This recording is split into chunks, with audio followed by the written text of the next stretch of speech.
However, in '65, Dr. Reverend A.D. Williams King, Dr. King Martin's brother, came here to Louisville and was pastor in Zion Baptist Church. He called a meeting of black preachers, and he invited Louie and he invited me. We were the only two women there. Well, they always got to have women to do the work. See, they're going to take the credit, but you got to do the work. So anyway, we went to this meeting, and that's when he asked us to organize to join SCLC, Southern Christian League, Dr. King's group. And we became the Kentucky. And then that's when Selma was going on too. And he asked us how we felt about it, and we said, you know, we wanted to do something to help. So we called it Operation Selma. And William Summers III, we selected him to be the leader of this group. Now, we got to raise the money. We want to take Kentuckians to Selma. So Louie and I, well, A.D.'s church had a little shotgun house next to the church, but it was connected in the back with the church. You could come around and go into the church from there.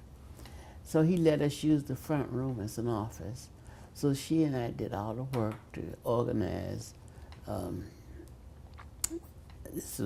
organize going to Selma.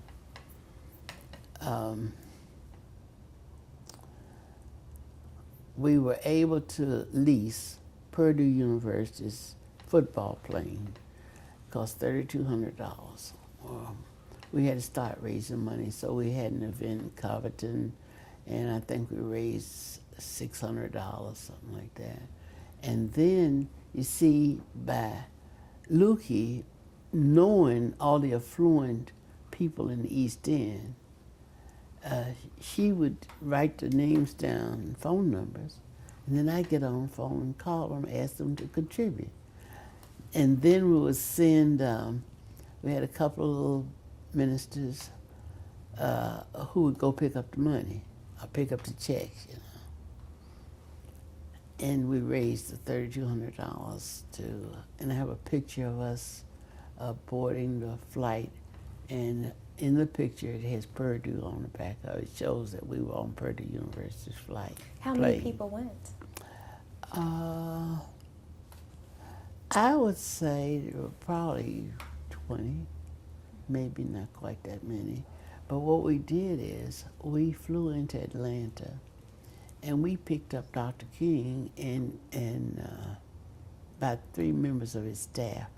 And then they went on to Montgomery, where we were going, with us. And then when we got to Montgomery Airport, when we got out, the group who had left Selma and marched 45 miles, they were standing there waiting for us on this highway.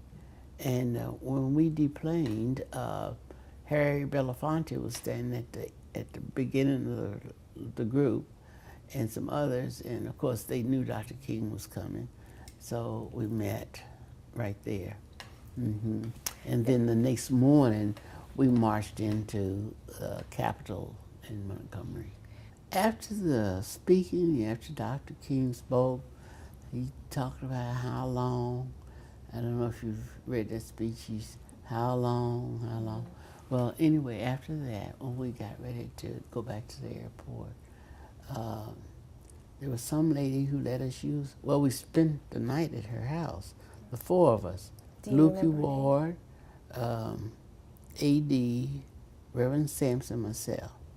She took us to her house to spend the night, and we stayed there, and she let us use her car. So anyway, we were on our way from the Capitol building itself back to the airport to leave. And that's when the car behind us, Viola Liuzzo, was shot.